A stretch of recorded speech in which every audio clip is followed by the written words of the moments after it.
Hello मेरे partners, कैसे हो? मैं आज आपके सामने 12th का एक चैप्टर है इकोनॉमिक्स का, मनी एंड बैंकिंग, आपके सामने लेके आया हूँ। ठीक है, तो सबसे मैं अपनी ट्रिक से इस चैप्टर को सॉल्व कराऊंगा। ठीक है, एक इजी वे में। देखो, मोस्ट इंपॉर्टेंट क्या है इस चैप्टर में वो आपको मैं समराइज कराता हूँ। ठीक है, फिर लास्ट में आपको बताऊंगा मनी के फंक्शंस, कॉमर्शियल बैंक के फंक्शन और सेंट्रल बैंक के फंक्शन। उससे पहले देखते हैं कुछ इंपॉर्टेंट पॉइंट्स। ठीक है, तो सबसे पहले देखो, मैं आपको स्टोरी सुनाता हूँ, इस स्टोरी से सब कुछ याद रहेगा। देखो, कॉमर्शियल बैंक है और दूसरा है तुम्हारा आरबीआई। बस काम खत्म, इससे पूरी स्टोरी खत्म हो जाएगी, पूरा चैप्टर समराइज हो जाएगा। सबसे पहले देखो, स्टोरी शुरू होती है कि सपोज करो कमर्शियल बैंक के पास कुछ पैसे आते हैं। पब्लिक क्या करती है कि डिपॉजिट कर देती है किसके पास? पब्लिक क्या करती है कि डिपॉजिट करा देती है किसके पास? कमर्शियल बैंक के पास। सपोज करो 1000। ठीक है, तो पब्लिक क्या करती है कि डिपॉजिट कराती है कमर्शियल बैंक, किसी बैंक के पास जमा कराती है 1000 रुपीज। ठीक है, 1000 रुपीज के बाद जो कमर्शियल बैंक है वो कैसे यूज करती है? तो 1000 रुपीज के बाद वो क्या करती है कि 800 रुपए दोबारा पब्लिक को ऑफर कर देती है और 200 रुपए क्या करती है? रिजर्व बना देती है। बस काम खत्म। कुछ पैसे तो अपने पास भी रखने पड़ते हैं ना। जैसे सपोज करो मैं दुकानदारी हूँ तो कुछ गल्ले में भी तो रखने पड़ेंगे, तो ये गल्ले वाला ही पैसा है। काम खत्म। तो इसको बोलते हैं रिजर्व। ये रिजर्व है। ठीक है, और ये दोबारा क्या कर दिया? पब्लिक को क्या कर दिया? ऑफर कर दिया। ठीक है, तो जो ये रिजर्व बनाया इसने, जो अपने पास रखा, इसे बोलते हैं लीगल रिजर्व रेशियो। बस काम खत्म। दोबारा देखो, कॉमर्शियल बैंक ने कुछ हिस्सा अपने पास रखा, कुछ रिजर्व बनाया, तो उसी को बोलते हैं लीगल रिजर्व रेशियो। ठीक है, उसके बाद देखो, कंपनी में भी हम क्या करते हैं? पैसे गले में रखते हैं और कुछ गल्ले में क्या करते हैं? दो जगह जमा करके कुछ एफडी से बनाते हैं, कुछ पॉलिसीज खोलते हैं। वैसे इसमें भी पॉलिसीज खोलता है। तो ये दो प्रकार की पॉलिसीज को, रिजर्व को तोड़ता है दो हिस्सों में। एक का बोलता है कि कैश रिजर्व रेशियो बोलता है, एक को बोलता है सैचुरेटरी लिक्विडिटी रेशियो। बस काम खत्म। तो दो प्रकार के इस रिजर्व का यूज करता है वो। कितने प्रकार में? दो प्रकार में, दो हिस्सों में टूटता है। एक को बोलते हैं कैश रिजर्व रेशियो, एक को बोलते हैं सैचुरेटरी लिक्विडिटी रेशियो। इसका मतलब, इसको याद करने का तरीका देखो, इसमें एस है, इसका मतलब है सेल्फ। वो जो कॉमर्शियल बैंक, देखो मैं आपको बताता हूं, जो कॉमर्शियल बैंक होता है वो जो अपने पास रखता है पैसा, उसे बोलते हैं saturated liquidity ratio. Liquid form में। बस काम खत्म। कौन सी फॉर्म में? लिक्विड, यानी कैश की फॉर्म में। ठीक है, काम खत्म। सैचुरेटेड लिक्विडिटी रेशियो वो रेशियो है जिसमें एस वर्ड पकड़ना है। एस का मतलब सेल्फ, अपने पास रखता है, तो उसे बोलते हैं उस रिजर्व, मतलब वो रिजर्व जो अपने पास रखता है किसी फॉर्म में, लिक्विडिटी की फॉर्म में, उसे बोलते हैं सैचुरेटेड लिक्विडिटी रेशियो। नेक्स्ट है तुम्हारा cash reserve ratio. Cash reserve ratio का मतलब वो कैश को जमा कराता है कहां? आरबीआई के पास, रिजर्व की फॉर्म में। बस काम खत्म। कॉमर्शियल बैंक ने रिजर्व बनाया। देखो, दोबारा देखो कि कॉमर्शियल बैंक सबसे पहले पब्लिक ने ऑफर करा, उसके बाद क्या करा? पब्लिक ने देखो कुछ पैसे पब्लिक को दोबारा दे दिए और कुछ पैसे रिजर्व की फॉर्म में रखे। वो रिजर्व की फॉर्म में दो प्रकार से रखता है, एक बोलते हैं कैश रिजर्व रेशियो, एक बोलते हैं statutory liquidity ratio. Cash reserve ratio का मतलब है कि वो पैसे जमा कराता है कहां? आरबीआई में, अपने रिजर्व की फॉर्म में। ठीक है, नेक्स्ट है तुम्हारा सैचुरेटरी लिक्विडिटी रेशियो। इसमें एस पकड़ना है, एस का मतलब सेल्फ। कॉमर्शियल बैंक अपने पास रखता है, अपने पास। ठीक है, वो एट अ टाइम रखता है बैंक के पास। जैसे सपोज करो कॉमर्शियल बैंक में पैसे लेने जाओगे तो वो ये वाले रिजर्व से पैसे देगा, तो इसे बोलते हैं सैचुरेटरी लिक्विडिटी रेशियो। इस रिजर्व, ये किसकी फॉर्म में होता है? लिक्विड की फॉर्म में होता है। ठीक है, तो ये था रिजर्व का पूरा कॉमर्शियल बैंक। अब नेक्स्ट देखते हैं रिलेशन किससे? कॉमर्शियल बैंक और आरबीआई के बीच में। ठीक है, तो मैं इसको इजी वे में आपको 2 मिनट में आपको एक्सप्लेन करके देता हूँ। ठीक है, नेक्स्ट है तुम्हारा, सपोज करो कि कॉमर्शियल बैंक को, ये आरबीआई कॉमर्शियल बैंक को कहता है, सपोज करो कॉमर्शियल बैंक बोलता है कि मुझे पैसे की जरूरत है, तो आरबीआई क्या देगा? इसको मनी देगा। बस एक सवाल पूछेगा कि आपको शॉर्ट टर्म के लिए चाहिए पैसा या लॉन्ग टर्म के लिए पैसा चाहिए? बस एक सवाल। ठीक है, जब शॉर्ट टर्म के लिए होगा क्या होगा और लॉन्ग टर्म के लिए होगा क्या होगा, ये मोस्ट इंपॉर्टेंट। ठीक है, तो देखो सबसे पहले क्या होता है, यहाँ पे इसको मिटा देता हूं। देखो, कॉमर्शियल बैंक को पैसे की जरूरत थी तो आरबीआई ने इसे पैसे दिए, बदले में कॉमर्शियल बैंक इसे क्या देगा? इंटरेस्ट देगा। क्या देगा? इंटरेस्ट देगा। इस इंटरेस्ट को बोलते हैं रेपो रेट। बस काम खत्म। ठीक है, दोबारा कॉमर्शियल बैंक को पैसे की जरूरत पड़ी तो आरबीआई ने क्या दिया? पैसे दिए। ठीक है, बदले में ये मनी के साथ इससे क्या देगा? इंटरेस्ट देगा। इस इंटरेस्ट को बोलते हैं रेपो रेट। बस काम खत्म। देखो, और इसमें मोस्ट इंपॉर्टेंट वर्ड कौन सा है? Short term. ठीक है, अब कॉमर्शियल बैंक को दोबारा, सपोज करें सी लिख रहा हूं, कॉमर्शियल बैंक है और ये आरबीआई है।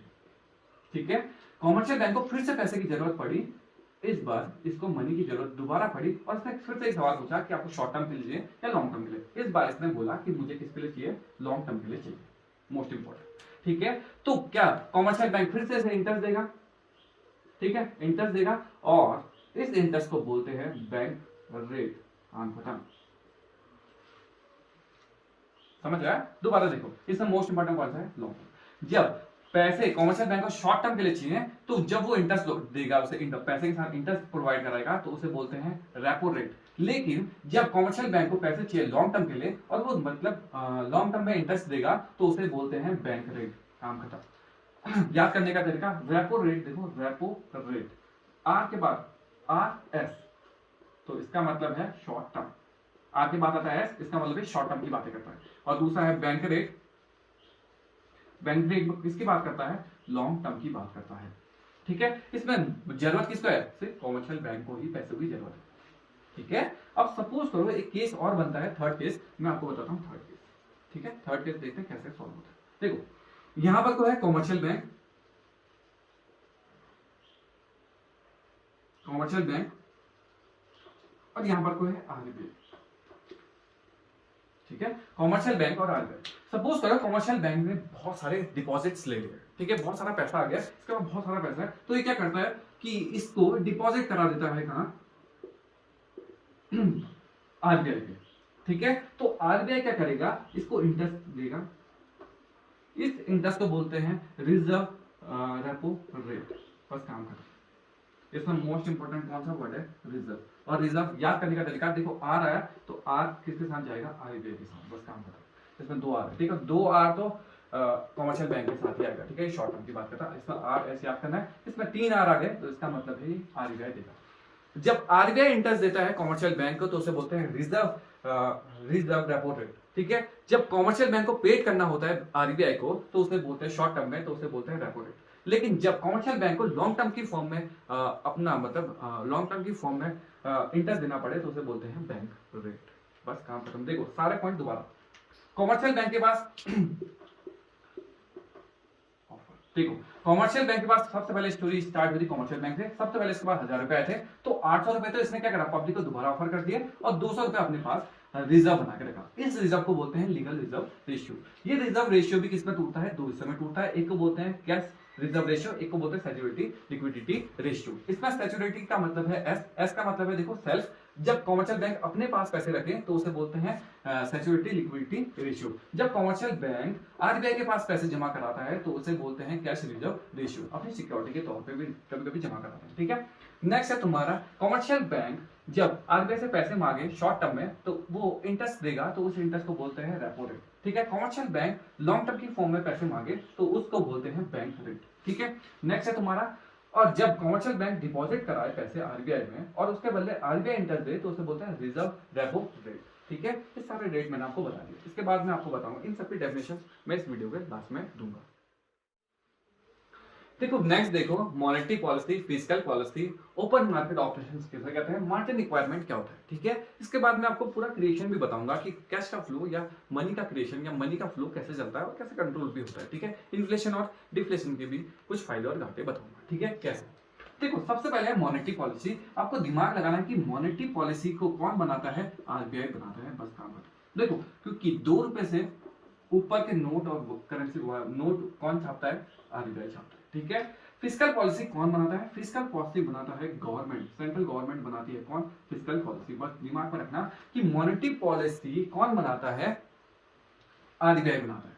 ठीक है, और फिस्कल पॉलिसी कौन बनाता है, सेंट्रल बैंक या गवर्नमेंट बनाती है। बस काम करो। ठीक है, मोस्ट इंपॉर्टेंट है कि मॉनेटरी पॉलिसी को कौन कंट्रोल करता है, ये क्यों बनाते हैं, क्योंकि ये कंट्रोल करता है किसको, मनी सप्लाई को। ठीक है,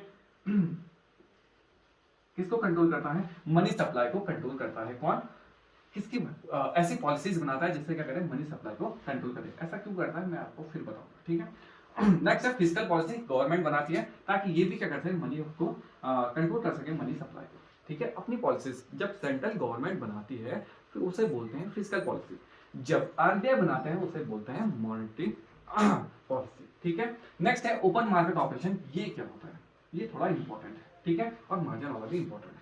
तो ओपन मार्केट ऑपरेशन का मतलब होता है जब गवर्नमेंट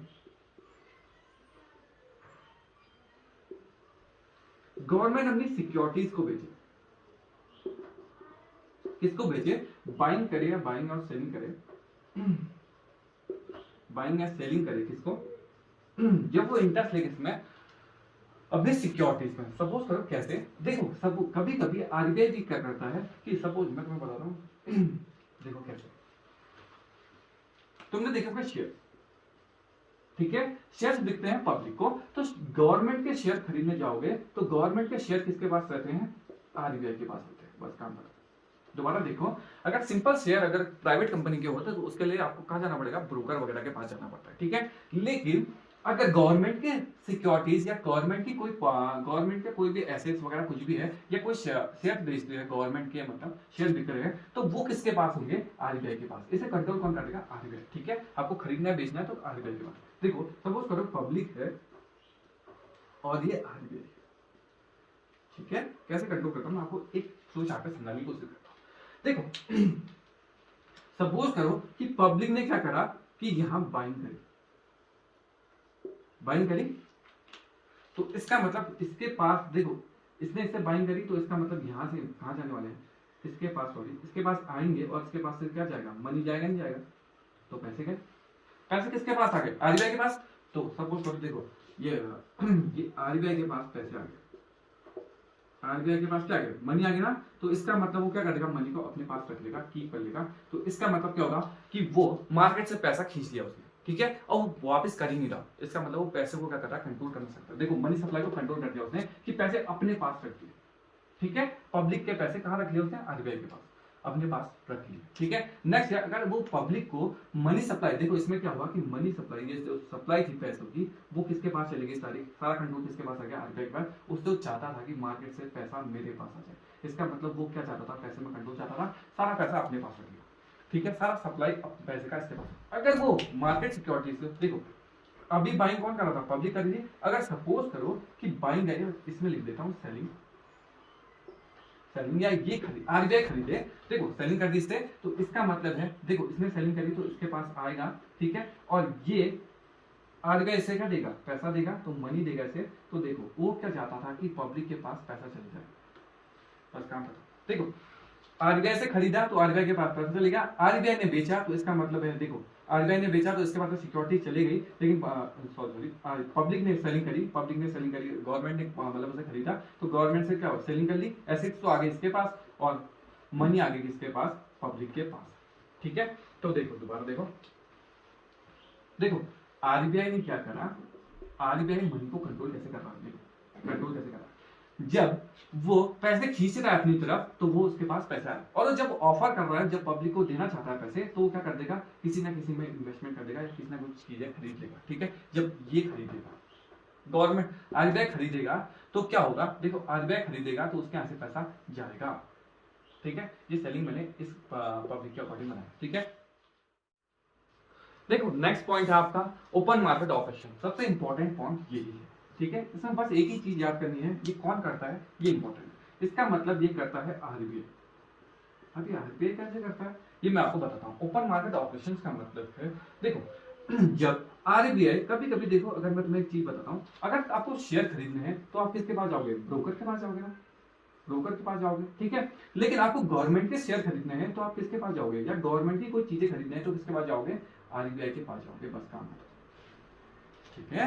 जब शेयर्स नॉर्मली आपको कोई सिक्योरिटीज वगैरह खरीदनी है तो ब्रोकर के पास जाते हैं, लेकिन अगर आपको गवर्नमेंट की सिक्योरिटीज या गवर्नमेंट की कुछ एसेट्स या कुछ चाहिए आपको, तो आप किसके पास जाओगे, आरबीआई के पास जाओगे, ठीक है। तो आरबीआई कैसे कंट्रोल करता है मनी सप्लाई को, ये आप हम इस डायग्राम से समझते हैं। देखो ये पब्लिक है और वो आरबीआई, पब्लिक की कॉमन पब्लिक है और ये आरबीआई, ठीक है। तो समझते हैं कैसे। सबसे पहले देखो आरबीआई, बस आरबीआई को पकड़ो।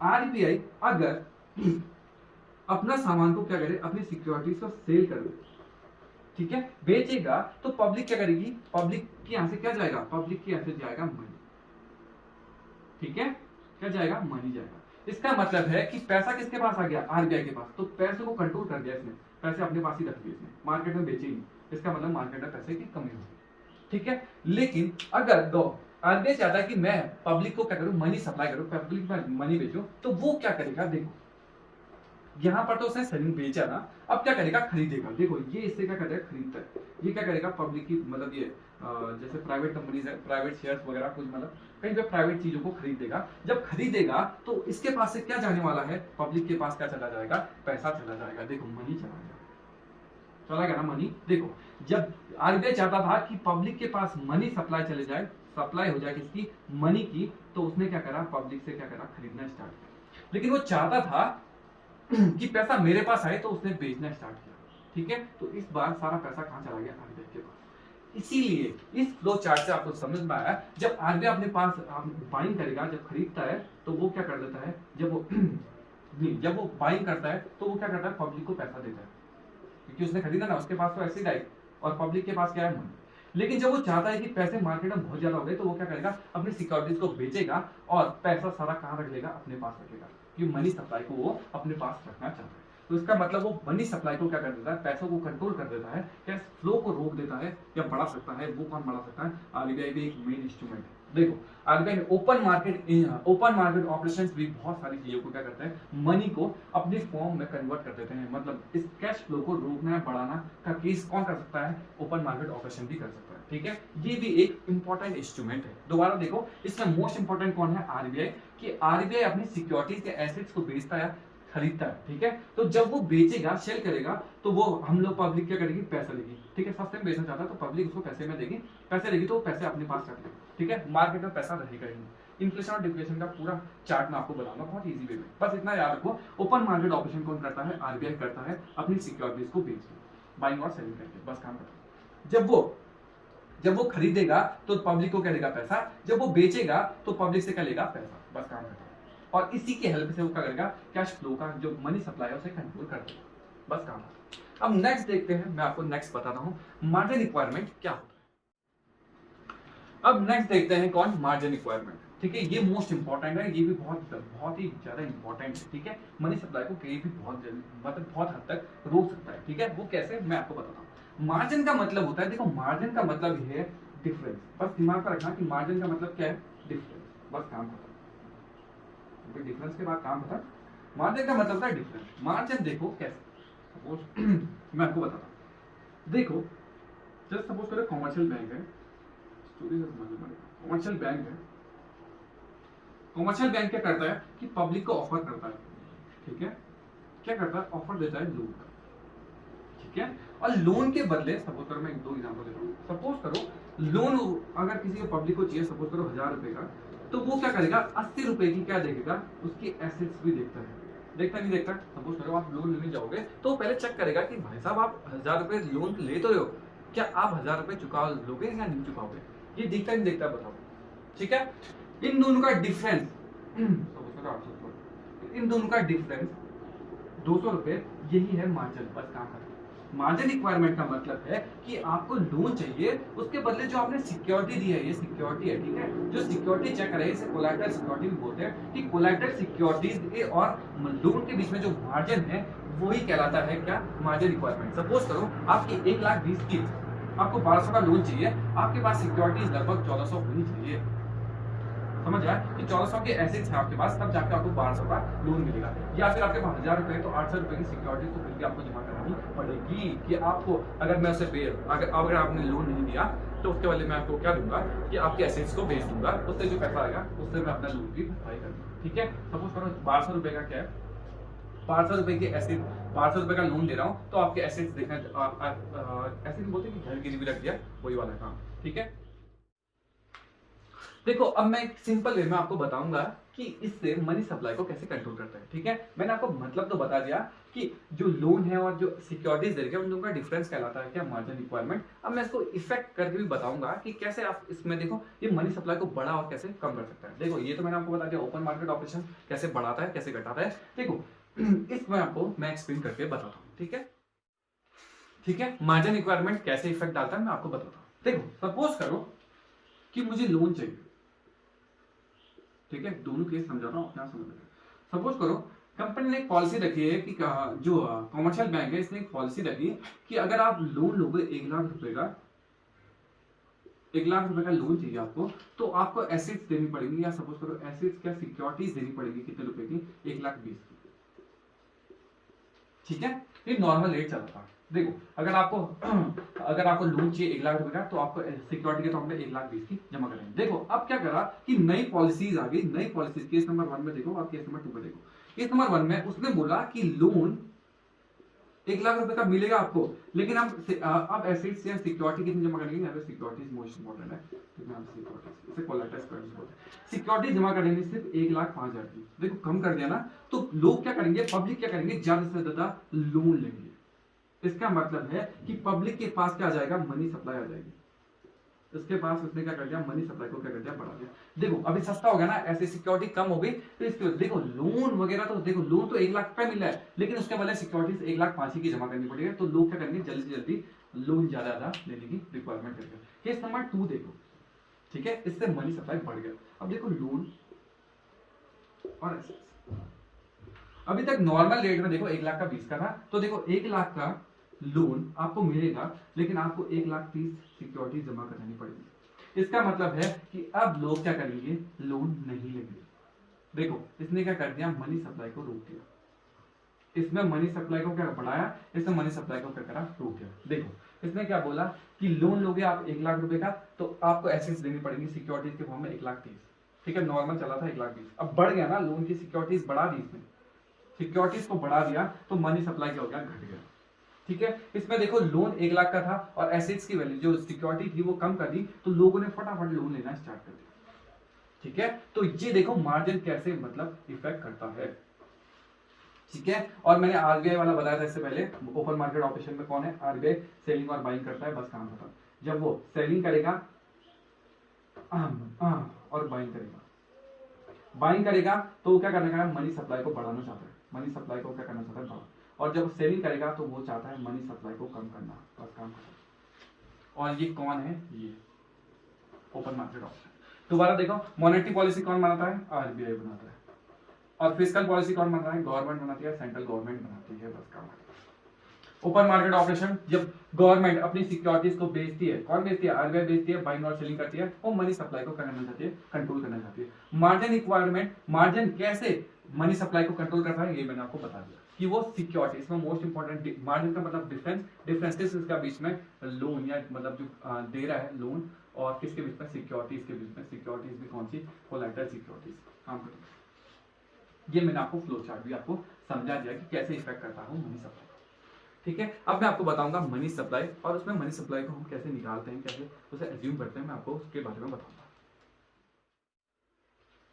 अब नेक्स्ट पॉइंट देखते हैं, मनी सप्लाई। बहुत ही इंपॉर्टेंट टॉपिक है मनी सप्लाई। देखो मनी सप्लाई में बस एक याद करना कि S for stock of money, बस काम करना। एस फॉर मनी सप्लाई में क्या याद करना है, एस फॉर क्या, stock of money at a particular time,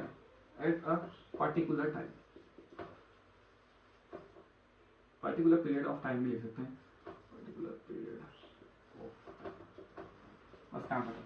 इसका मतलब है कि जो मनी सप्लाई है, मनी सप्लाई का मतलब, मैं आपसे एक सवाल पूछता हूं, समझते हैं। मैंने आपसे पूछा कि आपके पास कितने पैसे हैं, सपोज करो मेरी जेब में 100 रुपए हैं, तो मेरे से किसने क्वेश्चन पूछा कि आपके पास कितने पैसे हैं, तो मैंने बोला कि 100 रुपए। उसी टाइम 100 रुपए थे ना, तो 100 रुपए बोला। वैसे क्या है, मनी सप्लाई किसी कंट्री की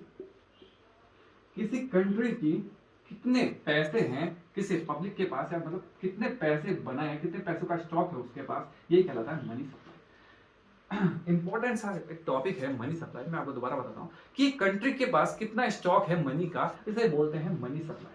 ठीक है, तो मनी सप्लाई कैसे निकलती है मैं आपको बताता हूं कि मनी सप्लाई, देखो मनी सप्लाई निकालने का तरीका है कि कैश करेंसी का कितना सर्कुलेशन है, करेंसी का कितना सर्कुलेशन है, प्लस डिमांड डिपॉजिट। तो डिमांड डिपॉजिट क्या है, देखो डिपॉजिट भी कितने प्रकार की होती है, 2 प्रकार की। देखो एक डिपॉजिट होती है, देखो कॉमर्शियल बैंक से निकालते हैं, कॉमर्शियल बैंक के पास से निकालते हैं, इसको समझते हैं कैसे। सपोज करो मुझे चाहिए कि मैं अपना मनी सप्लाई निकालूं कि पूरे देश में कितना मनी बना, कितना मनी जनरेट हुआ है, ठीक है, कितना मनी का स्टॉक है, उसे एट पर्टिकुलर टाइम में मैं निकालना चाहूं, तो सबसे पहले मैं निकालूंगा कि करेंसी का कितना सर्कुलेशन चल रहा है। ठीक है, उसके बाद डिमांड डिपॉजिट। देखो डिमांड भी 2 प्रकार की होती है, एक क्या करती है, पब्लिक करती है, और एक बैंक करती है। इसका मतलब क्या है, सपोज करो कमर्शियल बैंक के पास 2 डिपॉजिट आती हैं, कभी कभी उसके पास पब्लिक, मतलब कभी कभी नहीं, पब्लिक भी डिपॉजिट आती है, और कभी कभी क्या करते हैं, दूसरे बैंक भी उसके पास डिपॉजिट कराते हैं। ठीक है, तो जब दूसरे लोग डिपॉजिट कराते हैं तो ये वाला ऐड नहीं होता, इसका मतलब है कि इसे नेट डिमांड डिपॉजिट ऐड होता है। क्योंकि ये वाला पैसा ऑलरेडी किसी ना कोई कस्टमर दे के गया होगा, तो कस्टमर का पैसा इसमें नहीं आएगा क्योंकि पब्लिक का ही डिपॉजिट आता है, बस काम खत्म। ये कहीं ना कहीं इंक्लूड हो गया होगा। कॉमर्शियल बैंक, देखो इतने सारे कॉमर्शियल बैंक है, सपोज करो मैंने यहाँ जमा करा, इस वाले बैंक में भी जमा करे थे, तो इसने दोबारा उठा के इसी को दे दिया। इसका मतलब है कि नेट डिमांड डिपॉजिट आता है, मोस्ट इंपॉर्टेंट। दूसरे बैंक का जो जमा करा है वो वाला पैसा इसमें ऐड नहीं होता, बस काम खत्म करना है कि नेट डिमांड डिपॉजिट ऐड होता है। और plus other deposit, other deposit में मतलब है कि सपोज करो कि मेरे पास आरबीआई है, तो आरबीआई के पास क्या करते हैं कि फॉरेन कंट्रीज भी तो फॉरेन करेंसीज भी तो आती है, फॉरेन करेंसी या मतलब कोई दूसरे देश का व्यक्ति हमारे यहाँ भी तो खोलता है आरबीआई में, मतलब सपोज करो कहीं पे बैंक अकाउंट भी तो खोलता है ना, तो वही है। तो इसमें 3 चीजें आ रहे हैं, पर आपके सिलेबस में मेरे ख्याल से ये 2 ही चीजें, ठीक है। तो सबसे पहले देखो कैश का कितना सर्कुलेशन है, प्लस क्या करो नेट डिमांड डिपॉजिट करो, तो उससे क्या निकल जाती है, तुम्हारी मनी सप्लाई निकल जाती है। समझ आया? मनी सप्लाई का मतलब एस को पकड़ो, एस का मतलब है stock of money at a particular time, ठीक है। किसी कंट्री में कितना स्टॉक है मनी का एट अ पर्टिकुलर टाइम, इसे बोलते हैं मनी सप्लाई, ठीक है। इसको कंट्रोल कैसे करते हैं मैं एक फ्लो चार्ट में और समझाऊंगा, याद करना। मैं आपको एक ही चार्ट में आपको समझाता हूं। देखो bank rate, legal reserve rate, ये बताया था मैंने, एसएलआर,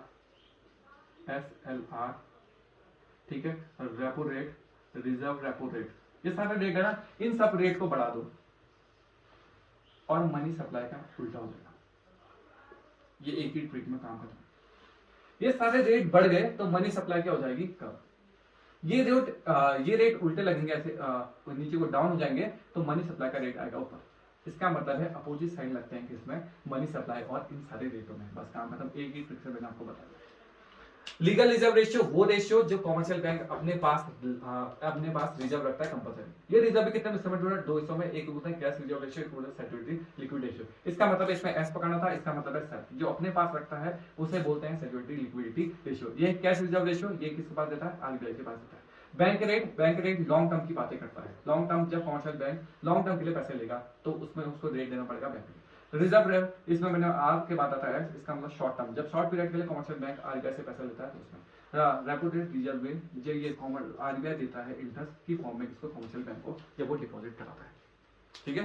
ये मैंने आपको एक ही ट्रिक में बताया। इसके बाद देखते हैं मनी क्रिएशन कैसे होती है, ठीक है। मनी क्रिएशन से पहले के मल्टीप्लायर होगा, वो भी मैं आपको समझाता हूँ, ठीक है। देखो अब नेक्स्ट टॉपिक में आपकी नेक्स्ट वीडियो में बताऊंगा, काफी लंबी वीडियो हो गई है, ठीक है। तो दोबारा मैं आपको सारी चीजें याद कराता हूँ। देखो कॉमर्शियल बैंक है और ये कौन है, आरबीआई, ठीक है। सारे रेशियो सारे सब कुछ आपको दोबारा बताता हूँ। जब सबसे पहले देखो कॉमर्शियल बैंक के पास डिपॉजिट है, तो उसमें क्या रिजर्व की फॉर्म में कुछ पैसे रखने पड़ते हैं अपने पास। इस रिजर्व को बोलते हैं लीगल रिजर्व रेशियो। ये रिजर्व रेशियो भी कितने हिस्से में टूटता है, 2 हिस्सों में टूटता है। एक को बोलते हैं कैश रिजर्व रेशियो, एक को बोलते हैं सिक्योरिटी लिक्विडिटी रेशियो, ठीक है। कैश रिजर्व रेशियो जो वो आरबीआई के पास जमा कराता है, ठीक है। और सेल्फ, इसमें आप एक ही वर्ड याद करना है, जो अपने पास रखता है, अपने पास कुछ रिजर्व जो अपने पास रखता है उसे सिक्योरिटी रिजर्व रेशियो, ये कंपलसरी होता है, ठीक है, किसी भी कॉमर्शियल बैंक के पास। नेक्स्ट है, जब कॉमर्शियल बैंक को पैसे की जरूरत पड़ती है तो आरबीआई से पैसे देता है, उससे बस एक ही सवाल पूछता है कि भाई साहब आपको शॉर्ट टर्म के लिए चाहिए या लॉन्ग टर्म के लिए चाहिए। जब वो शॉर्ट टर्म के लिए चाहिए तो आर के, देखो इससे पहले आता है रेपो रेट, बस काम खत्म। देखो इसके आखिर में आर के बाद आता है तो काम खत्म। ये इंटरेस्ट देगा आरबीआई को, ये इंटरेस्ट की फॉर्म में पैसा देगा, पैसे के साथ इंटरेस्ट भी देगा, इसे बोलते हैं रेपो रेट। नेक्स्ट दोबारा देखो कॉमर्शियल केस नंबर 2 है कि कॉमर्शियल बैंक और आरबीआई, ठीक है। जब कॉमर्शियल बैंक पैसे आरबीआई से पैसे मांगे तो इसका मतलब आरबीआई का देगा, इसको पैसे देगा और एक सवाल पूछेगा कि आप शॉर्ट टर्म के लिए, लॉन्ग टर्म के लिए। जब लॉन्ग टर्म के लिए देगा तो इसे क्या देना पड़ेगा, इंटरेस्ट देना पड़ेगा, तो इंटरेस्ट के साथ इसे देना पड़ेगा इंटरेस्ट, तो इस इंटरेस्ट को बोलते हैं बैंक रेट। जब ये लॉन्ग टर्म की बातें करेगा तो बैंक रेट। नेक्स्ट है केस नंबर 3, अब कॉमर्शियल बैंक को पैसे नहीं चाहिए, वो क्या करता है कि आरबीआई के पास पैसे जमा कराता है, मनी क्या करता है, डिपॉजिट कराता है कहाँ, आरबीआई के पास। तो आरबीआई खुद जाता है और आरबीआई कहता है ओह माय गॉड पैसे दिए, इसका मतलब वो इसे इंटरेस्ट देगा और इसे बोलते हैं रिजर्व रेपो रेट, बस काम करो। ये 3 केस। उसके बाद का मोस्ट इंपॉर्टेंट कौन था, open market operation. Open market operation में बस एक ही वर्ड याद करना कि क्या करते हैं कि आरबीआई क्या करता है, अपनी सिक्योरिटीज को क्या करता है, बेचता है मार्केट में। बाइंग एंड सेलिंग करता है, बाइंग एंड सेलिंग करता है, यही है। तो मैंने इसका केस मैं यहाँ पे आपको बताया कि जब आरबीआई या गवर्नमेंट अपनी सिक्योरिटीज को बेचे तो उसे बोलते हैं open market operation. Next last आपका कौन सा, मार्जिनल रिक्वायरमेंट। मार्जिनल रिक्वायरमेंट में आपको याद करना है कि मार्जिनल रिक्वायरमेंट, मार्जिन का मतलब होता है डिफरेंस, डिफरेंस किसके बीच में, कि लोन कितना दे रहा है और एसेट सिक्योरिटी के तौर पे कितना दे रहा है, बस काम खत्म। लोन कितना दे रहा है और सिक्योरिटी से। नेक्स्ट है तुम्हारा मनी सप्लाई। लास्ट कौन सा है, मनी सप्लाई। इसमें एस को पकड़ना है तो stock of money at a particular time, particular time period, ठीक है। ये था आपका मनी सप्लाई। मनी सप्लाई में कौन कौन सी चीजें आती है, देखो कैश, करेंसी का कैश, करेंसी का फ्लो, ठीक है, करेंसी का सर्कुलेशन, प्लस इसमें क्या हो जाता है, नेट डिमांड डिपॉजिट्स आते हैं। मोस्ट इंपॉर्टेंट है नेट डिमांड डिपॉजिट। इसमें क्या नहीं आता, जो बैंक में जमा करते हैं वो वाली चीजें नहीं आती, पब्लिक डिमांड जमा करते हैं वो चीजें आती है। अगर मैं इन दोनों को बोलूं, डिमांड डिपॉजिट प्लस बैंक वाली डिपॉजिट को बोलूं तो इसे बोलते हैं ग्रॉस डिमांड डिपॉजिट, काम करें, ठीक है। तो ग्रॉस डिमांड डिपॉजिट में बैंक वाला कम कर दूं तो नेट आ जाता है, ठीक है। तो ये था ओवरव्यू, ठीक है, मोस्ट इंपॉर्टेंट पॉइंट थे आपके। और नेक्स्ट वीडियो में मैं आपको बताऊंगा फंक्शंस, और उसमें बताऊंगा कमर्शियल बैंक के फंक्शंस, और उसके बाद सेंट्रल बैंक के फंक्शंस, ठीक है, और इन्फ्लेशन और डिफ्लेशन भी उस वीडियो में बताऊंगा। तब तक के लिए कैसी लगी मेरी वीडियो, लाइक एंड शेयर जरूर करें।